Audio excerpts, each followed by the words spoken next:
কি ভুল করেছি আমি? তুমি তো একজন লেখাপড়া জানা এত উদার মনের মানুষ, তুমি নিজের বুকে হাত রেখে বলো তো, নীলুদা কাসাইদের যোগ্য নয়? ব্যাংকে চাকরি করে, সুপুরুষ, স্বাস্থ্যবান, কাসাইদিকে এত ভালোবাসে, তাহলে কেন এক করবো না আমি ওদের? কোন এক কালে দু বাড়ির মধ্যে কি অশান্তি হয়েছে, কি ঝামেলা হয়েছে, তার জন্য এই দুটো নিষ্পাপ মানুষ তার দায় কেন নেবে, কেন সাফার করবে? তোমরা ভালোবাসাকে প্রাধান্য দিতে পারোনি। সম্পত্তি নিয়ে মনোমালিন্য তোমাদের কাছে ভালোবাসার চেয়েও বেশি দামি, সেটা তোমাদের দুর্বলতা। ওরা দুজন এইসব ছোটখাটো টাকা পয়সা, সম্পত্তি, ঝগড়া ঝামেলার ঊর্ধ্বে গিয়ে একে অপরকে ভালোবেসেছে।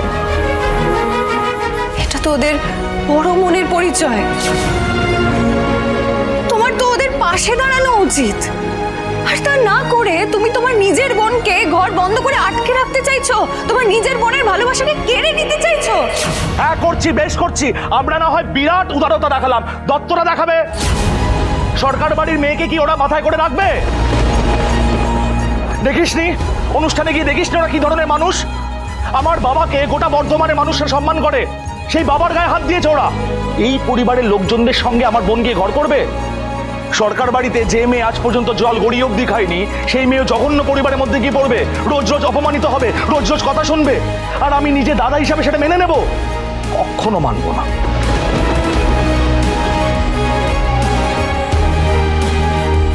ও অমন নয় দাদা ভাই, ও আমায় খুব আগলে রাখবে, খুব ভালোবাসে ও আমায়।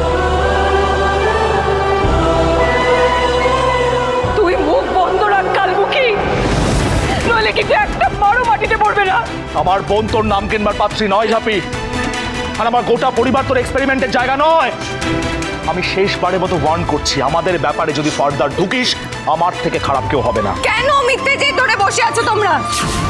একবার মন খুলে ভেবে দেখলে কি দোষ হয়ে যাবে এমন? এই জন্য এই অশান্তির ভয়ে কাসাইদি কাউকে কিচ্ছু বলেনি। ওর মনে হয়েছে তার থেকে বাড়ি থেকে পালিয়ে যাওয়াটা বেটার ডিসিশন হবে, কারণ ও জানতো তোমাদের বললে এটাই হবে। এটাই হয়, এটাই হবে। পরিবারের মুখে বুড়ো আঙ্গুল দেখিয়ে যারা নিজেদের স্বার্থের কথা ভাবে, সরকার পরিভাবে, এটাই তার শাস্তি, এটা শাস্তি। আমি জানতাম একদিন এই মেয়ে তোমাদের সবার মুখে চুনকালি মাখাবে। মিললো আমার কথা, ও আমার মেয়েকে ঘর থেকে বের করে নিয়ে চলে যাচ্ছে। এই মেয়েকে তোমরা মাথায় তুলেছো, এই মেয়েকে।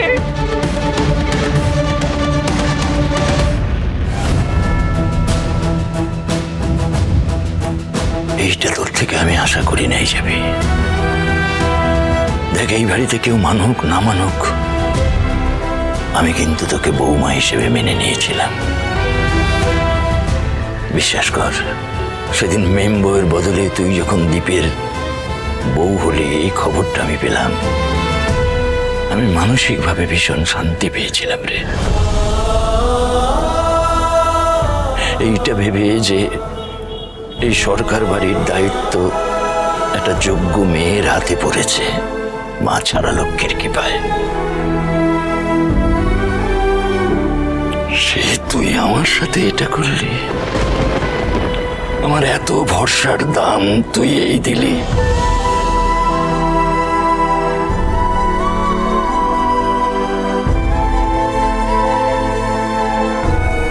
তোমরা সবাই কেন এরকম করছো মেয়েটার সাথে? ঠিক আছে, কাশাই না হয় ভালোবেসে ফেলেছে, ভালোবাসা কি কখনো বলে কয়ে হয়?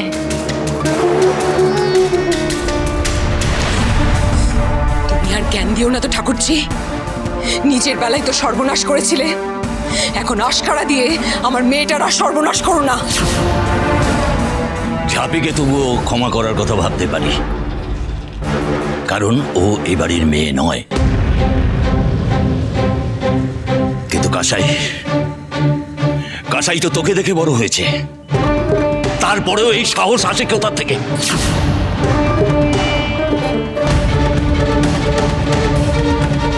আমাদের সাথে তো ওদের হয় না, চলে না। জল অচল, ওদের ছায়া মারালে আমরা স্নান করে ঘরে ঢুকি, তারপরেও কাসাই কিভাবে ওই বাড়ি?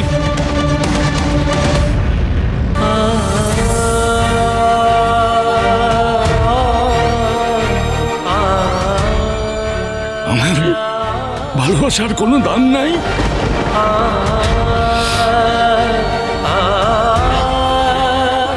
হ্যাঁ, অন্য যে কোনো ছেলে হতো, ভালো মন্দ দেখে আমি তার সাথে কাসাইয়ের বিয়ে দিতাম, কিন্তু ওই বাড়ির ছেলে, ওই দত্ত বাড়ির ছেলের সাথে সম্বন্ধ আমি এক পাও যাব না, এক পাও না।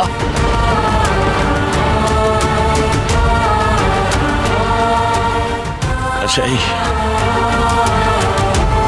আমি সব সময় তোর সব আবদার মেনেছি, তারপরেও তুই এই অন্যায়টা করলি না কাসাই।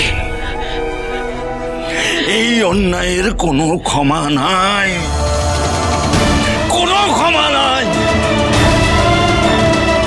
দেব, ওকে ওর ঘরে দিয়ে আয়। চল আয়। আয়, একদম কোনো কথা বলবি না তুই।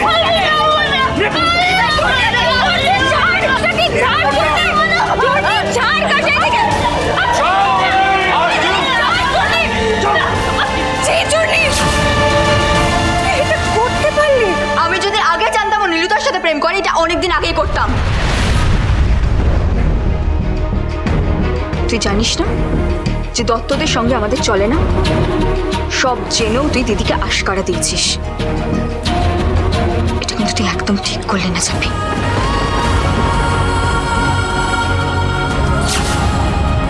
তোদের সবার মাথা খারাপ হয়ে গেছে।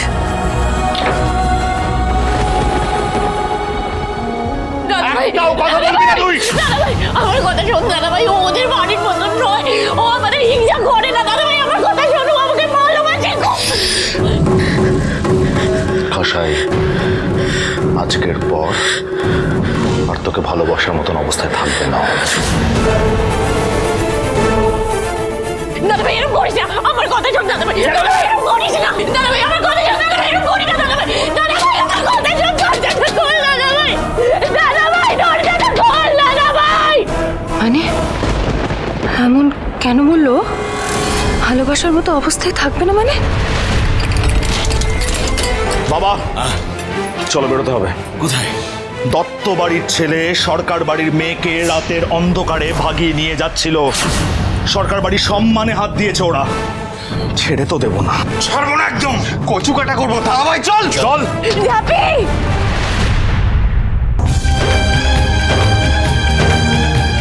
যাবি কাশিদি, যাবি যাবি, নীলুকে ওরা মেরে ফেলবে, যাবি তুই আটকা, তুই আটকা। কাশিদি, তুমি আমার কথা শোনো।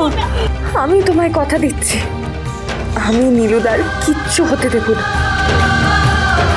আমি আমার শেষ রক্তবিন্দু দিয়ে তোমাদের জন্য লড়বো।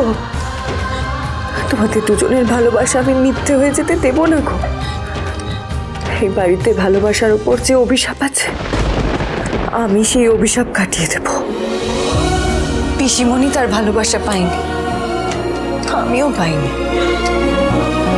কিন্তু তুমি তোমার ভালোবাসা পাবে কাশাইদি। আমি তোমায় কথা দিচ্ছি।